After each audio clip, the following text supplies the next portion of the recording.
الحمد للہ وحدہ والصلاة والسلام على من لا نبی بعدہ اما بعد فاعوذ باللہ من الشیطان الرجیم بسم اللہ الرحمن الرحیم لقد كان لكم في رسول الله أسوة حسنة لمن كان يرجو الله واليوم الآخر وذكر الله كثيرا صدق اللہ العظیم۔ سب سے پہلے گزشتہ سبق میں ہم پڑھ رہے تھے کہ حضور صلی اللہ علیہ وآلہ وسلم نے جب اسلام کی دعوت دینی شروع کی تو سب سے پہلے حضور صلی اللہ علیہ وآلہ وسلم گھر تشریف لائے اور حضور صلی اللہ علیہ وآلہ وسلم نے حضرت خدیجہ رضی اللہ عنہا کو اس کے بارے میں اطلاع دی، اور حضرت خدیجہ رضی اللہ عنہا حضور صلی اللہ علیہ وآلہ وسلم پر ایمان لائی۔ دوسرے نمبر پہ میں نے عرض کیا تھا کہ حضرت ورقہ بن نوفل یہ بھی، چونکہ حضرت خدیجہ رضی اللہ عنہا ان کے پاس حضور صلی اللہ علیہ وآلہ وسلم کو لے کے گئی تھی، اور انہوں نے بھی اس موقع پر حضور صلی اللہ علیہ وآلہ وسلم کی تصدیق کی اور انہوں نے کہا کہ میں گواہی دیتا ہوں۔ اور پھر میں نے دوسرے واقعات بھی آپ حضرات کے سامنے عرض کیے کہ حضور صلی اللہ علیہ وآلہ وسلم نے ان کے برزخی حالات بھی بیان کیے، تو دوسرے مسلمان وہ تھے۔ اس کے بعد حضور صلی اللہ علیہ وآلہ وسلم اور حضرت خدیجہ رضی اللہ عنہا کو، حضرت خدیجہ رضی اللہ عنہا اور حضور صلی اللہ علیہ وآلہ وسلم نماز پڑھ رہے تھے۔ نماز پڑھتے ہوئے حضرت علی رضی اللہ تعالیٰ عنہ نے حضور صلی اللہ علیہ وآلہ وسلم کو دیکھا، تو حضور صلی اللہ علیہ وآلہ وسلم سے حضرت علی رضی اللہ تعالیٰ عنہ نے پوچھا کہ یہ آپ کیا کر رہے ہیں؟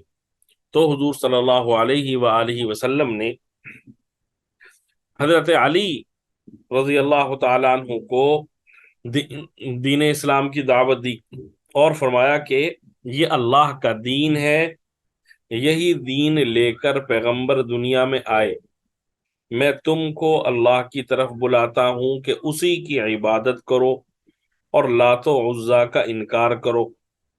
حضرت علی رضی اللہ تعالیٰ عنہ نے کہا یہ بالکل ایک نئی چیز ہے جو اس سے پہلے کبھی نہیں سنی تھی، جب تک میں اپنے والد ابو طالب سے اس کا ذکر نہ کر لوں اس وقت تک کچھ نہیں کہہ سکتا۔ حضرت علی رضی اللہ تعالیٰ عنہ کا یہ جواب حضور صلی اللہ علیہ وآلہ وسلم پر گراں گزرا کہ آپ کا راز کسی پر فاش ہو، اس لیے حضرت علی رضی اللہ تعالیٰ عنہ سے حضور صلی اللہ علیہ وآلہ وسلم نے فرمایا، اے علی، اگر تم اسلام قبول نہیں کرتے تو اس کا کسی سے ذکر مت کرو۔ حضرت علی رضی اللہ تعالیٰ عنہ خاموش ہو گئے۔ بہرحال وہ ایک رات بھی نہیں گزری تھی کہ حضرت علی رضی اللہ تعالیٰ عنہ کے دل میں اللہ تعالیٰ کی جانب سے اسلام ڈال دیا گیا۔ صبح ہوئی تو حضرت علی رضی اللہ تعالیٰ عنہ حضور صلی اللہ علیہ وآلہ وسلم کی خدمت میں حاضر ہوئے اور عرض کیا کہ آپ کس چیز کی دعوت دیتے ہیں؟ حضور صلی اللہ علیہ وآلہ وسلم نے فرمایا، گواہی دو کہ اللہ ایک ہے، کوئی اس کا شریک نہیں، اور لات و عزا کا انکار کرو اور بت پرستی سے نفرت اور بیزاری ظاہر کرو۔ حضرت علی رضی اللہ تعالیٰ عنہ نے اس طرح اسلام قبول کر لیا اور کافی عرصے تک جناب ابو طالب سے اپنے اسلام کو چھپائے رکھا۔ بعض روایات میں آتا ہے کہ 1 سال تک حضرت علی رضی اللہ تعالیٰ عنہ نے جناب ابو طالب سے اپنے اسلام کو چھپائے رکھا۔ اصل میں حضرت علی رضی اللہ تعالیٰ عنہ یہ ابو طالب کے بیٹے تھے، لیکن ابو طالب کے مالی حالات کمزور تھے۔ مکہ مکرمہ میں قحط پڑ گیا اور سارے لوگوں پر پریشانی آ گئی، تو اس موقع پر حضور صلی اللہ علیہ وآلہ وسلم نے اپنے چچا حضرت عباس رضی اللہ تعالیٰ عنہ سے فرمایا کہ دیکھیں، ابو طالب کثیر العیال ہیں اور قحط سالی کا زمانہ ہے، ہمیں ابو طالب کی کوئی مدد کرنی چاہیے جس سے ان کا بار ہلکا ہو جائے۔ ایسا کرتے ہیں، حضرت ابو طالب، جناب ابو طالب کی اولاد میں سے کچھ اولاد آپ لے لیں، کچھ اولاد میں لے لیتا ہوں، کچھ اولاد کے کفیل آپ بن جائیں، کچھ اولاد کے کفیل کچھ اولاد کا کفیل میں بن جاتا ہوں، اس طرح ان کا وزن کم ہو جائے گا۔ تو حضور صلی اللہ علیہ وآلہ وسلم اور حضرت عباس رضی اللہ تعالیٰ عنہ دونوں مل کر حضور صلی اللہ علیہ وآلہ وسلم کے پاس گئے اور جناب ابو طالب سے کہا کہ آپ اپنے بچوں میں سے کچھ بچے ہمارے حوالے کر دیں تاکہ ہم ان کی دیکھ بھال کر سکیں، آپ کا وزن کم ہو سکے۔ تو ابو طالب نے کہا کہ عقیل کو میرے لیے چھوڑ دو اور باقی جس کو چاہو لے لو۔ حضور صلی اللہ علیہ وآلہ وسلم نے حضرت علی رضی اللہ تعالیٰ عنہ کو اور حضرت عباس رضی اللہ تعالیٰ عنہ نے حضرت جعفر طیار رضی اللہ عنہ کو اپنی کفالت کے لیے پسند کر لیا۔ اس طرح حضرت علی رضی اللہ تعالی عنہ نبوت کے زمانے سے پہلے ہی حضور صلی اللہ علیہ وآلہ وسلم کی زیر کفالت تھے۔ جب حضور صلی اللہ علیہ وآلہ وسلم کو اللہ تعالیٰ نے نبوت عطا کی تو اس وقت بھی حضرت علی رضی اللہ تعالیٰ عنہ حضور صلی اللہ علیہ وآلہ وسلم کے گھر ہی میں رہ رہے تھے، اور اس موقع پر حضرت علی رضی اللہ تعالیٰ عنہ کی عمر 10 سال تھی۔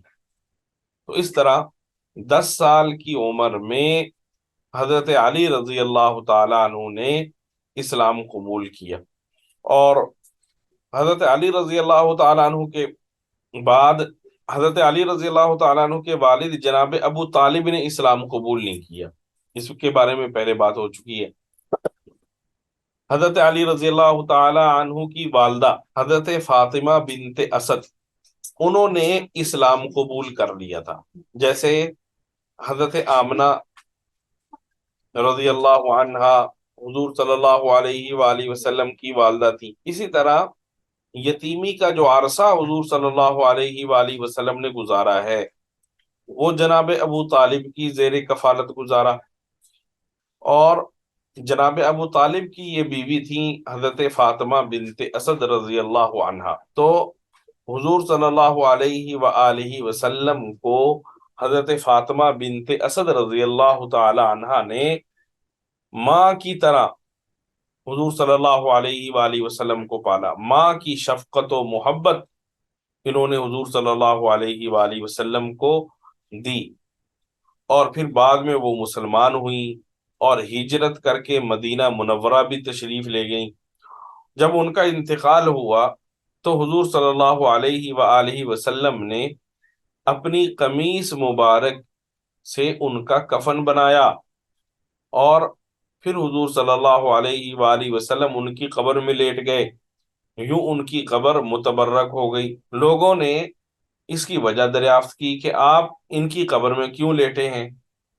تو حضور صلی اللہ علیہ وآلہ وسلم نے فرمایا، ابو طالب کے بعد سب سے زیادہ اسی نیک سیرت خاتون کا ممنون احسان ہوں۔ بہرحال حضرت علی رضی اللہ تعالیٰ عنہ کے والدین میں سے والد مسلمان نہ ہوئے، البتہ والدہ مسلمان ہوئی۔ حضرت علی رضی اللہ تعالیٰ عنہ کے بعد حضرت زید بن حارثہ رضی اللہ عنہ یہ مسلمان ہوئے۔ حضرت زید بن حارثہ رضی اللہ عنہ حضور صلی اللہ علیہ وآلہ وسلم کے غلام تھے۔ دراصل ہوا ایسے کہ حضور صلی اللہ علیہ وآلہ وسلم کی زوجہ محترمہ حضرت خدیجۃ الکبریٰ رضی اللہ عنہا یہ اپنے رشتہ داروں کے پاس گئیں۔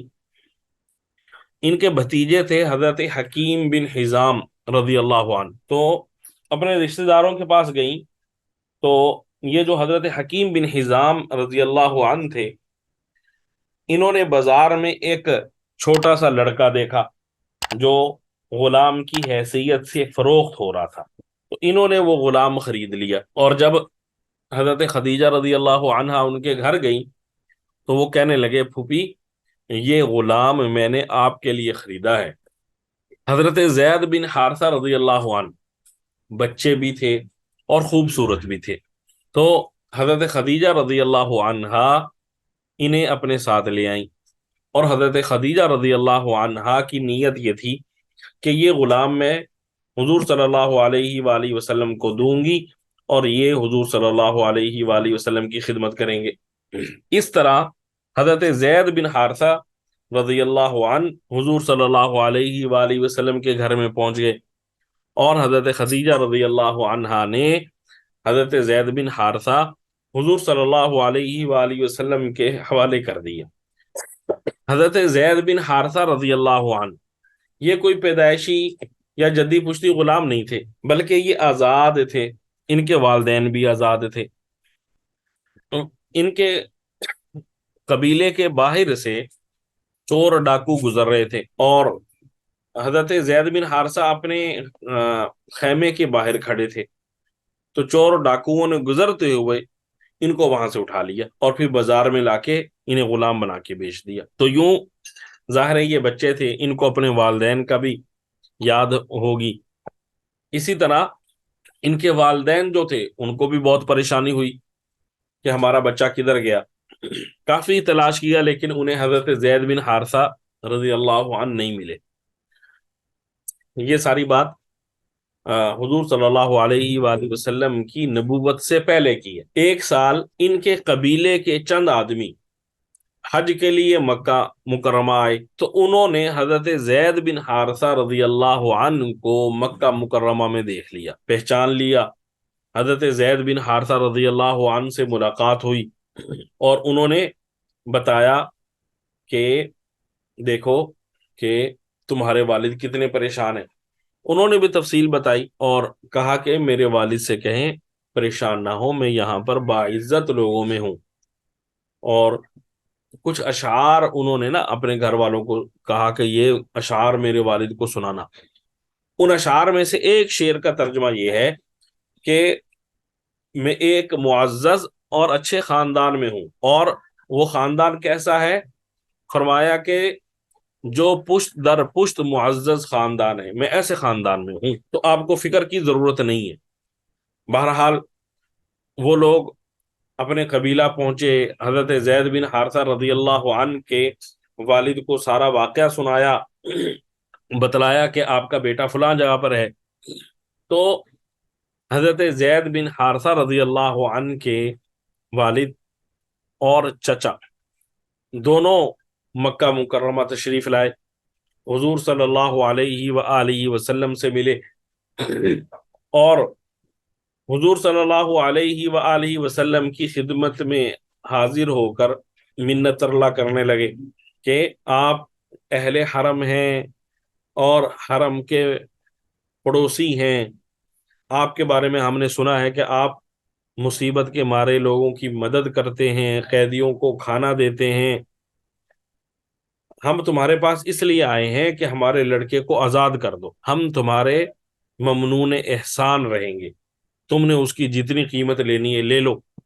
حضور صلی اللہ علیہ وآلہ وسلم پہلے سارا معاملہ سمجھے نہیں، فرمایا تم کس کی بات کرتے ہو؟ تو انہوں نے کہا جی ہم زید بن حارثہ کے بارے میں بات کر رہے ہیں۔ حضور صلی اللہ علیہ وآلہ وسلم نے حضرت زید بن حارثہ رضی اللہ عنہ کا نام سنا تو تھوڑے سے سوچ میں پڑ گئے اور فرمایا کہ بتاؤ اس کے علاوہ تو تمہاری کوئی ضرورت نہیں ہے؟ انہوں نے کہا جی ہماری اس کے علاوہ کوئی ضرورت نہیں ہے۔ تو حضور صلی اللہ علیہ وآلہ وسلم نے فرمایا بہتر یہ ہے کہ زید کو بلا لیا جائے اور اس سے پوچھ لیا جائے وہ کیا چاہتا ہے۔ حضور صلی اللہ علیہ وآلہ وسلم سے آپ کے والدین نے کہا جی ٹھیک ہے، یہ تو بہت اچھی بات ہے کہ یہ سارا معاملہ زید کی مرضی پر چھوڑ دیا جائے۔ اللہ اکبر۔ تو حضور صلی اللہ علیہ وآلہ وسلم نے حضرت زید رضی اللہ تعالی عنہ کو بلا لیا۔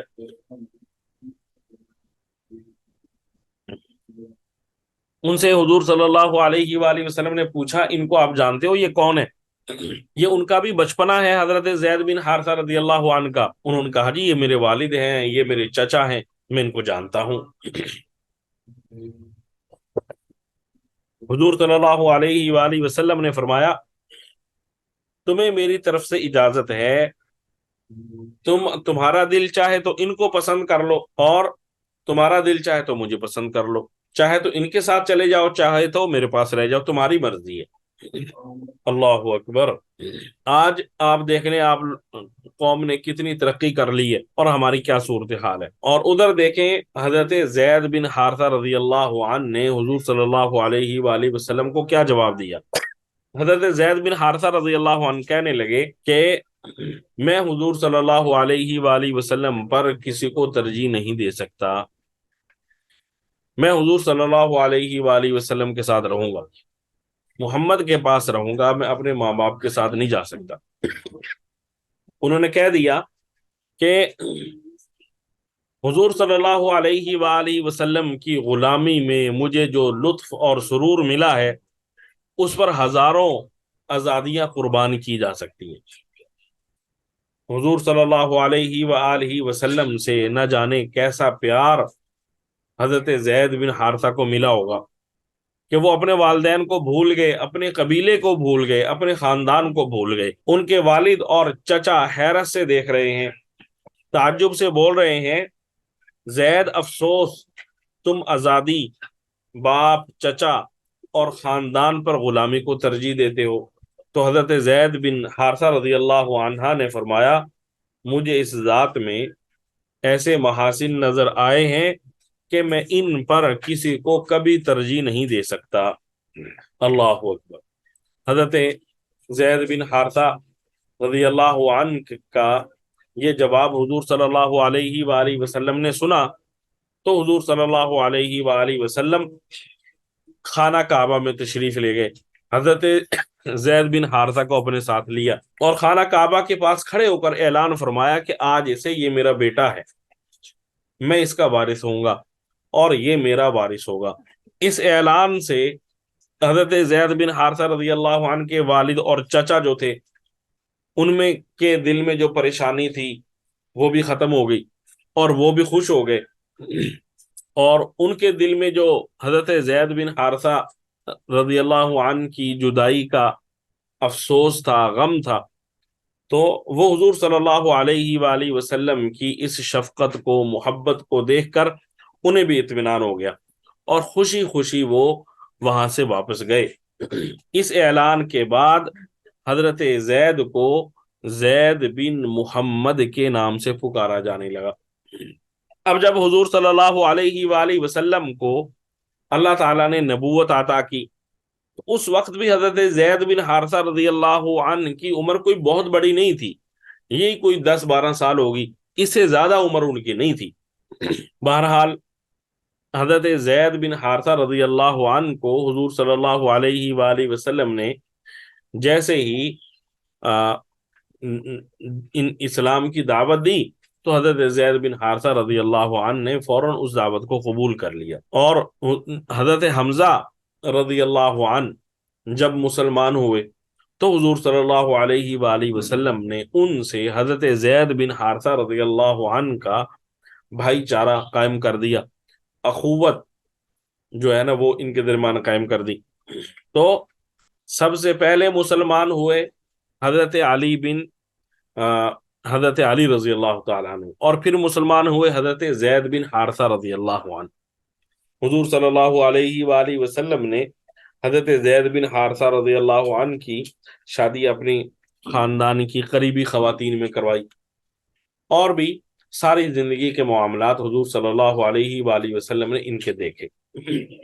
ان دو حضرات کے بعد یہ تو تھے جو اب تک مسلمان ہوئے نا، یہ حضرات تھے ذرا گھر کے بھی افراد ہیں ان میں، اور مجموعی طور پہ دیکھا جائے تو یہ سب کے سب ایک اعتبار سے کمزور حضرات ہیں۔ جیسے حضرت خدیجہ رضی اللہ عنہا ہیں، تو موجودہ دور میں بھی عورتوں کی باتوں کو اتنی زیادہ اہمیت نہیں دی جاتی، وہ دور تو تھا ہی جاہلیت کا زمانہ، تو اس دور میں بھی خواتین کی باتوں کو بہت زیادہ اہمیت نہیں دی جاتی تھی. تو سب سے پہلے حضرت خدیجہ رضی اللہ عنہا مسلمان ہوئیں. ورقہ بن نوفل جو مسلمان ہوئے تو وہ بھی بہت زیادہ ضعیف تھے، کمزور تھے، بوڑھے تھے. اسی طرح حضرت علی رضی اللہ تعالی عنہ آزاد تو تھے لیکن تھے بچے 10 سال کے، ان کا بھی معاشرے پر، لوگوں پر کوئی اثر نہیں تھا. پھر حضرت زید بن حارثہ رضی اللہ عنہ مسلمان ہوئے، یہ غلام تھے. تو ان وجوہ کی بنا پر اب تک جتنے لوگ مسلمان ہوئے وہ سب کے سب اپنی ذات کے اعتبار سے تو مسلمان تھے، لیکن ایسا نہیں تھا کہ ان کا اثر لوگوں پر ہو اور لوگ ان کی وجہ سے مسلمان ہو جائے. بہرحال پھر حضور صلی اللہ علیہ وآلہ وسلم نے حضرت ابو بکر صدیق رضی اللہ تعالیٰ عنہ کو اسلام کی دعوت دی، اور حضرت ابو بکر صدیق رضی اللہ تعالیٰ عنہ نے اسلام قبول کیا. حضرت ابو بکر صدیق رضی اللہ تعالیٰ عنہ نے اسلام قبول کیا تو حضور صلی اللہ علیہ وآلہ وسلم کو ایک سہارا نصیب ہو گیا، ایک قابل اعتماد با اعتماد ساتھی مل گیا. حضور صلی اللہ علیہ وآلہ وسلم اور حضرت ابو بکر صدیق رضی اللہ تعالی عنہ کی عمر میں صرف اور صرف 2-2.5 سال کا فرق تھا. حضور صلی اللہ علیہ وآلہ وسلم 2-2.5 سال پہلے پیدا ہوئے تھے، حضرت ابو بکر صدیق رضی اللہ تعالی عنہ 2-2.5 سال بعد میں پیدا ہوئے. یہ فرق تھا.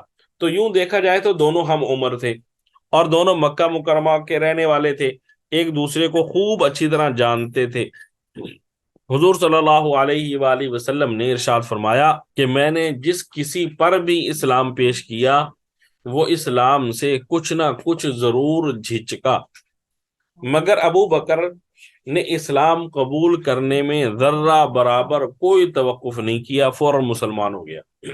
دیکھیں، ایک تو حضرت ابو بکر صدیق رضی اللہ تعالیٰ عنہ آزاد تھے، بالغ تھے، سمجھدار تھے، اور اسی طرح مرد تھے، کاروباری آدمی تھے، مالدار تھے، لوگوں کے معاملات میں ان کا عمل دخل تھا، اور باعزت تھے حضرت ابو بکر صدیق رضی اللہ تعالیٰ عنہ. لوگ اپنے معاملات میں ان سے مشورہ کیا کرتے تھے. ان ساری وجوہ کی بنا پر دیکھا جائے تو حضرت ابو بکر صدیق رضی اللہ تعالی عنہ اس وقت تک جو لوگ مسلمان ہوئے تھے ان میں سب سے زیادہ اثر و رسوخ والے تھے، اور اسلام کے لیے سب سے زیادہ مفید تھے حضرت ابو بکر صدیق رضی اللہ تعالیٰ عنہ. حضرت ابو بکر صدیق رضی اللہ تعالیٰ عنہ کی پیدائش کے بارے میں نے عرض کر دیا. ظاہر مکہ مکرمہ کی آپ کی پیدائش ہے تو مکہ مکرمہ کا سارا ماحول ہی بت پرستی اور شرک والا تھا. اس کے باوجود حضرت ابو بکر صدیق رضی اللہ تعالیٰ عنہ کے بچپنے کے حالات انتہائی متاثر کن ہیں. جب آپ سمجھدار ہوئے تو آپ کے والد ابو قحافہ آپ کو اپنے ساتھ بت خانہ لے گئے اور وہاں پر نصب بڑے بت کی طرف اشارہ کر کے آپ سے کہا کہ یہ تمہارا بلند و بالا خدا ہے، اس کو سجدہ کرو. تو حضرت ابو بکر کی عمر چھوٹی سی ہے تو آپ نے اس بت کو مخاطب کر کے کہا، میں بھوکا ہوں، مجھے کھانا دو، میں ننگا ہوں، مجھے کپڑا دو، میں تمہیں پتھر مارتا ہوں، اگر تو خدا ہے تو اپنے آپ کو بچا لے. اس قسم کی باتیں حضرت ابو بکر صدیق رضی اللہ تعالیٰ عنہ نے پہلی مرتبہ اس بت سے کی اپنے والد کے سامنے. ظاہر ہے وہ بت کیا جواب دے سکتا تھا. کہتے ہیں جب بت نے کوئی جواب نہیں دیا تو یہ تو بچے تھے نا، تو انہوں نے اسی بچپنے والی کیفیت میں اس بت کو پتھر مارا، اور پتھر اس زور سے مارا کہ وہ جو بت تھا وہ گر پڑا. ابو قحافہ آپ کے والد یہ دیکھ کر غضبناک ہو گئے اور انہوں نے حضرت ابو بکر صدیق رضی اللہ تعالیٰ عنہ کے رخسار پہ تھپڑ مار دیا، اور وہاں سے پھر وہ آپ کو گھسیٹتے ہوئے اپنے گھر لے آئے. اپنی بیوی سے کہا کہ یہ تمہارا بچہ اس قسم کا ہے، اس نے وہاں پہ یہ حرکت کی ہے. تو آپ کی جو بیوی والدہ تھیں ام الخیر، انہوں نے حضرت ابو بکر صدیق رضی اللہ تعالیٰ عنہ کو گلے لگایا اور اپنے شوہر سے کہا اس بچے کو اس کے حال پر چھوڑ دو. جب یہ پیدا ہوا تھا تو مجھے اس کے بارے میں غیب سے کئی اچھی باتیں بتائی گئی تھیں. خلاصہ یہ کہ ان کی والدہ کو اللہ تعالیٰ کی جانب سے مبشرات ملی ہوئی تھیں اور ان کے ذہن میں وہ ساری چیزیں تھیں۔ بہرحال اس واقعے کے بعد حضرت ابوبکر صدیق رضی اللہ تعالیٰ عنہ کو کسی نے بت پرستی پر مجبور نہیں کیا، اور آپ کا دامن شرک سے پاک رہا۔ عرب میں لکھنے پڑھنے کا رواج نہیں تھا، اور بحیثیت مجموعی عرب ایک ان پڑھ قوم تھی۔ البتہ اہل عرب میں چند لوگ لکھنا پڑھنا جانتے تھے، ان میں حضرت ابوبکر صدیق رضی اللہ تعالیٰ عنہ بھی تھے جو لکھنا پڑھنا جانتے تھے۔ جوان ہو کر حضرت ابوبکر صدیق رضی اللہ تعالیٰ عنہ نے کپڑے کی تجارت شروع کر دی، اور اس تجارت میں حضرت ابوبکر صدیق رضی اللہ تعالیٰ عنہ کو بہت زیادہ فائدہ ہوا، مہارت حاصل ہو گئی، اور بہت جلد ہی مکہ مکرمہ کے کامیاب تاجروں میں آپ کا شمار ہونے لگا۔ اس کے ساتھ ساتھ آپ کی جو شخصیت ہے وہ بھی جاذب نظر تھی، آپ کے اخلاق کو بھی خاصا دخل تھا۔ جب حضرت ابوبکر صدیق رضی اللہ تعالیٰ عنہ کی عمر 18 سال تھی تو حضرت ابوبکر صدیق رضی اللہ تعالیٰ عنہ حضور صلی اللہ علیہ وآلہ وسلم کے ساتھ تجارت کی غرض سے ملک شام گئے، اور ایک مقام پر بیری کے درخت کے نیچے تشریف فرما ہوئے۔ قریب ہی ایک راہب رہتا تھا جس کا واقعہ ہم حضور صلی اللہ علیہ وآلہ وسلم کی بچپنے کے جو واقعات ہیں ان کے ذیل میں پڑھ چکے ہیں۔ حضرت ابوبکر صدیق رضی اللہ تعالیٰ عنہ اس راہب کے پاس گئے۔ اس راہب نے آپ سے پوچھا کہ اس درخت کے نیچے کون ہے؟ تو آپ نے جواب دیا محمد بن عبداللہ۔ اس راہب نے کہا اللہ کی قسم یہ نبی ہیں۔ اس درخت کے سائے میں حضرت عیسیٰ علیہ السلام کے بعد سوائے محمد نبی اللہ کے اور کوئی نہیں بیٹھا۔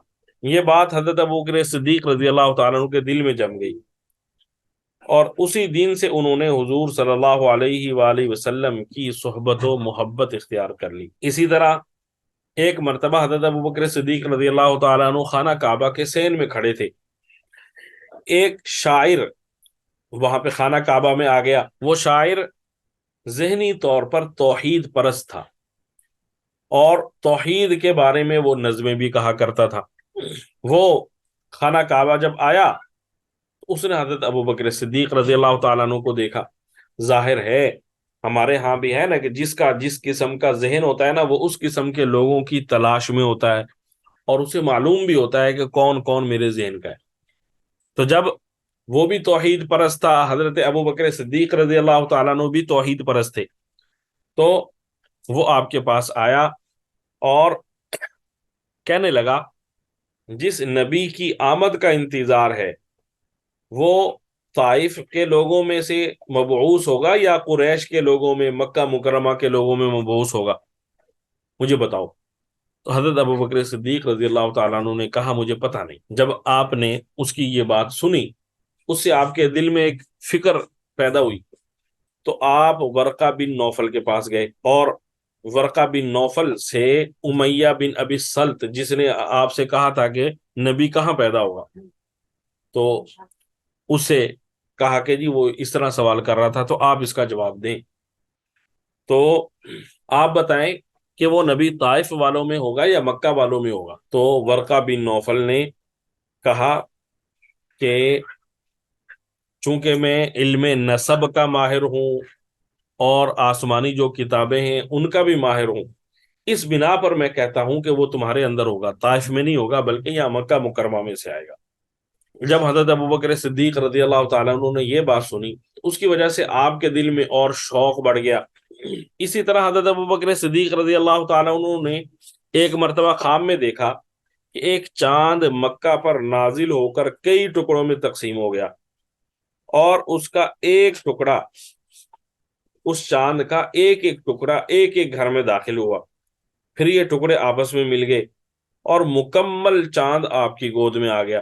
کیا دیکھ رہے ہیں جی؟ مکہ پر ایک چاند نازل ہوتا ہے اور اس چاند کے کئی ٹکڑے ہو جاتے ہیں، اور وہ ٹکڑے ایک ایک کر کے مکہ مکرمہ کے ایک ایک گھر میں جاتے ہیں، اور پھر وہ ٹکڑے وہاں سے نکلتے ہیں، اکٹھے ہوتے ہیں، اور پورا چاند حضرت ابوبکر صدیق رضی اللہ تعالیٰ عنہ کی گود میں آ جاتا ہے۔ حضرت ابوبکر صدیق رضی اللہ تعالیٰ عنہ بیدار ہوئے تو جو خواب کی تعبیر کے ماہر تھے ان میں سے ایک کے پاس حضرت ابوبکر صدیق رضی اللہ تعالیٰ عنہ گئے اور اس سے اپنے خواب کی تعبیر پوچھی۔ اس نے بتایا کہ تم اس نبی آخر الزماں کی پیروی کرو گے جس کا انتظار کیا جا رہا ہے، اور تم اس نبی کے اتباع کرنے والوں میں سب سے افضل ہوگے۔ اسی طرح حضرت ابوبکر صدیق رضی اللہ تعالیٰ عنہ جتنی برائیاں تھیں نا، جاہلیت کے زمانے میں بھی ان برائیوں سے بچے ہوئے تھے، دور رہتے تھے۔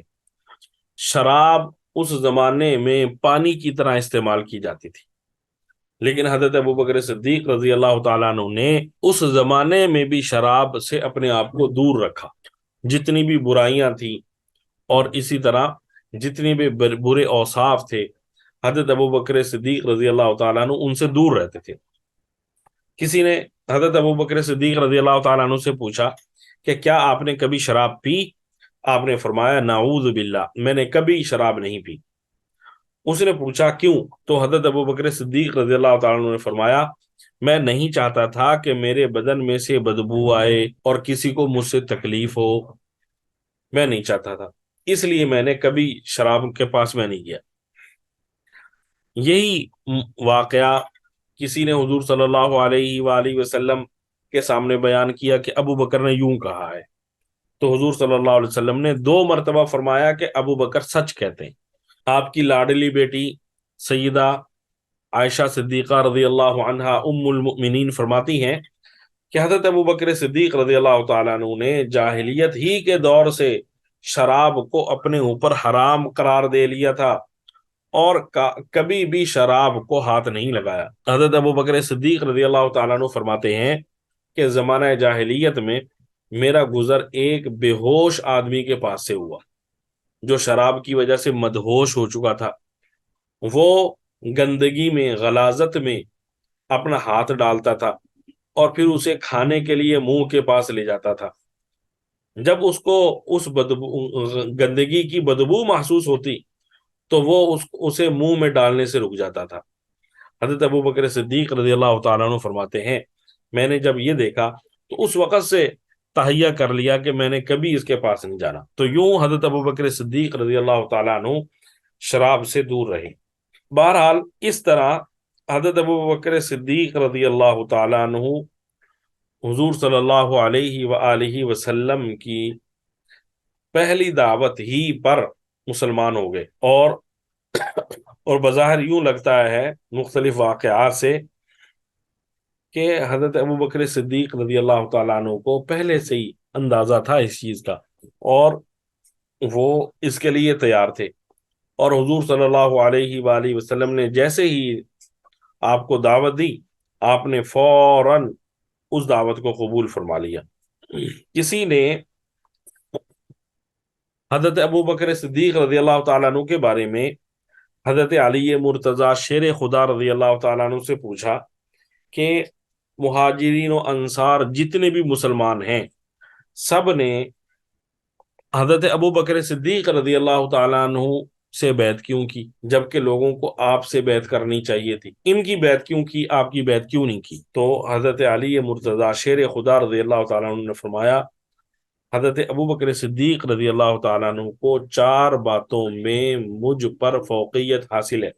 وہ کیا باتیں تھی؟ فرماتے ہیں کہ اسلام کا اعلان کرنے میں حضرت ابوبکر صدیق رضی اللہ تعالیٰ عنہ مجھ سے آگے بڑھ گئے، اسی طرح ہجرت کرنے میں بھی انہوں نے مجھ سے پہل کر لی، اور پھر غار میں حضور صلی اللہ علیہ وآلہ وسلم کے ساتھ حضرت ابوبکر صدیق رہے، اور فرمایا کہ اعلانیہ نماز پڑھنے میں بھی حضرت ابوبکر صدیق رضی اللہ تعالیٰ عنہ مجھ سے آگے تھے۔ تو وہ فرماتے ہیں یہ 4 اعمال ایسے تھے جن اعمال کی وجہ سے حضرت ابوبکر صدیق رضی اللہ تعالیٰ عنہ مجھ سے سبقت لے گئے۔ کہتے ہیں انہوں نے اس وقت اسلام کا اظہار کیا جب میں اسے چھپا رہا تھا۔ قریش مجھ کو حقیر سمجھتے تھے جبکہ وہ ابوبکر کو پورا پورا وزن دیتے تھے۔ اللہ کی قسم اگر ابوبکر کی یہ خصوصیات نہ ہوتی تو اسلام اس طرح نہ پھیلتا۔ خلاصہ یہ کہ حضرت علی رضی اللہ تعالیٰ عنہ بھی ذاتی طور پر سمجھتے تھے کہ حضرت ابو بکر صدیق رضی اللہ تعالیٰ عنہ زیادہ صاحب فضیلت ہیں۔ علامہ اقبال رحمۃ اللہ علیہ نے کیا ہی عجیب شعر کہا ہے حضرت ابو بکر صدیق رضی اللہ تعالیٰ عنہ کی شان میں۔ کہتے ہیں پروانے کو چراغ ہے بلبل کو پھول بس، صدیق کے لیے ہے خدا کا رسول بس۔ واقعتاً حضرت ابو بکر صدیق رضی اللہ تعالیٰ عنہ نے اپنی ساری زندگی سے یہ ثابت کر دیا کہ وہ اسلام کے ساتھ، مسلمانوں کے ساتھ، حضور صلی اللہ علیہ وآلہ وسلم کے ساتھ سب سے زیادہ مخلص تھے۔ حضرت ابو بکر صدیق رضی اللہ تعالی عنہ کے والد بھی مسلمان ہوئے، والدہ بھی مسلمان ہوئی، آپ کے بچے بھی مسلمان ہوئے، بچوں کے بچے بھی مسلمان ہوئے، اور یہ 4 نسلیں، والدین، خود حضرت ابو بکر صدیق، آپ کے بچے اور آپ کے بچوں کے بچے، یہ 4 نسلیں ایسی تھیں جن کو صحابیت کا شرف حاصل ہوا۔ علماء نے تفصیلات تو میں نے عرض کر دی آپ حضرات کے سامنے کہ کس نے کب اسلام قبول کیا، تو علماء نے، مفسرین نے، محدثین نے یہ لکھا ہے، جس کا خلاصہ یہ ہے کہ عورتوں میں ام المؤمنین حضرت خدیجۃ الکبریٰ رضی اللہ عنہا سب سے پہلے مسلمان ہوئی، بچوں میں حضرت علی مرتضی رضی اللہ عنہ سب سے پہلے مسلمان ہوئے، غلاموں میں حضرت زید بن حارثہ رضی اللہ عنہ سب سے پہلے مسلمان ہوئے، اور مردوں میں حضرت ابو بکر صدیق رضی اللہ عنہ سب سے پہلے ایمان لائے۔ اس کی ساری تفصیلات میں عرض کر چکا ہوں۔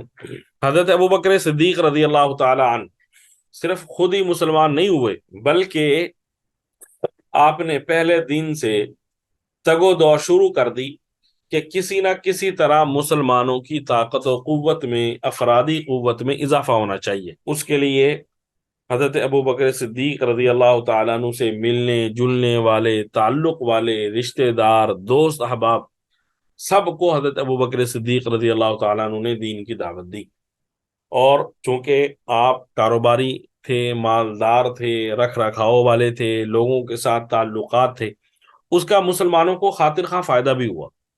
اب دیکھیں، یہ حضرت ابو بکر صدیق رضی اللہ تعالی عنہ کی بیٹی حضرت اسماء بنت ابی بکر رضی اللہ عنہا یہ فرماتی ہیں کہ ہمارے والد جس دن ایمان لائے اور مسلمان ہونے کے بعد گھر آئے تو ہم سب کو اسلام کی دعوت دی، جب تک ہم سب دائرہ اسلام میں داخل نہیں ہو گئے اور حضور صلی اللہ علیہ وآلہ وسلم کی تصدیق ہم نے نہیں کر لی اور دین توحید کو قبول نہیں کر لیا، حضرت ابو بکر صدیق رضی اللہ تعالیٰ عنہ اس وقت تک مجلس سے نہیں اٹھے۔ یعنی سب سے پہلے اپنے گھر والوں کو آ کے دعوت دی، ان کو اپنا ہم ذہن بنایا، ہم شریک سفر بنایا۔ جب گھر والے شریک سفر ہو گئے تو پھر حضرت ابو بکر صدیق رضی اللہ تعالیٰ عنہ ذہنی طور پر فارغ ہوئے۔ البتہ آپ کی والدہ کچھ دن کے بعد، چند دن کے بعد مسلمان ہوئی، اور آپ کے والد فتح مکہ کے بعد مسلمان ہوئے۔ عشرہ مبشرہ، جن 10 صحابہ کو حضور صلی اللہ علیہ وآلہ وسلم نے دنیا میں جنتی ہونے کی بشارت دی تھی، ان میں سے حضرت عثمان بن عفان رضی اللہ تعالی عنہ، حضرت زبیر بن عوام رضی اللہ عنہ، حضرت طلحہ بن عبید اللہ رضی اللہ عنہ، حضرت سعد بن ابی وقاص رضی اللہ عنہ، اور حضرت عبد الرحمن بن عوف رضی اللہ عنہ، یہ 5 عشرہ مبشرہ میں سے 5 حضرت ابو بکر صدیق رضی اللہ تعالیٰ عنہ کی ترغیب اور آپ کی دعوت سے مسلمان ہوئے۔ اس کے علاوہ تقریباً 40 کے قریب افراد وہ تھے جو صرف حضرت ابو بکر صدیق رضی اللہ تعالیٰ عنہ کی کوششوں سے، اور بلکہ زیادہ ہیں، 40 کے نام جو ہے نا وہ ایک جگہ پہ میں نے پڑھے ہوئے دیکھے، تو اتنے زیادہ تعداد میں صرف ایک حضرت ابو بکر صدیق رضی اللہ تعالیٰ عنہ کی دعوت سے لوگ مسلمان ہوئے۔ مشہور صحابہ میں حضرت ابو عبیدہ بن جراح، حضرت عثمان بن مظعون، اور حضرت ابو سلمہ رضی اللہ عنہ، یہ حضرات تھے جو حضرت ابو بکر صدیق رضی اللہ تعالیٰ عنہ کی دعوت سے مسلمان ہوئے۔ اسی طرح حضرت بلال ابن رباح اور کتنے غلام ہیں جو مسلمان ہو گئے، اور ان غلاموں کو خرید کے آزاد حضرت ابو بکر صدیق رضی اللہ تعالیٰ عنہ نے کیا۔ بہرحال حضرت ابو بکر صدیق رضی اللہ تعالیٰ عنہ نے اسلام اور مسلمانوں کے لیے جو کوششیں کی، جو خدمات سر انجام دی، قیامت تک حضرت ابو بکر صدیق رضی اللہ تعالیٰ عنہ کا ثانی کوئی نہیں پیدا ہو سکے گا، ایسی خدمات کو نہیں بجا لا سکے گا۔ جب حضرت ابو بکر صدیق رضی اللہ تعالیٰ عنہ نے یہ خدمات حضور صلی اللہ علیہ وآلہ وسلم کے لیے، اسلام کے لیے سر انجام دی، تو اللہ تعالیٰ نے بھی ان کے اخلاص کے مطابق انہیں اس کا بدلہ عطا فرمایا۔ اللہ تعالیٰ نے حضرت ابو بکر صدیق رضی اللہ تعالیٰ عنہ کو قیامت تک کے لیے حضور صلی اللہ علیہ وآلہ وسلم کا ساتھی بنا دیا۔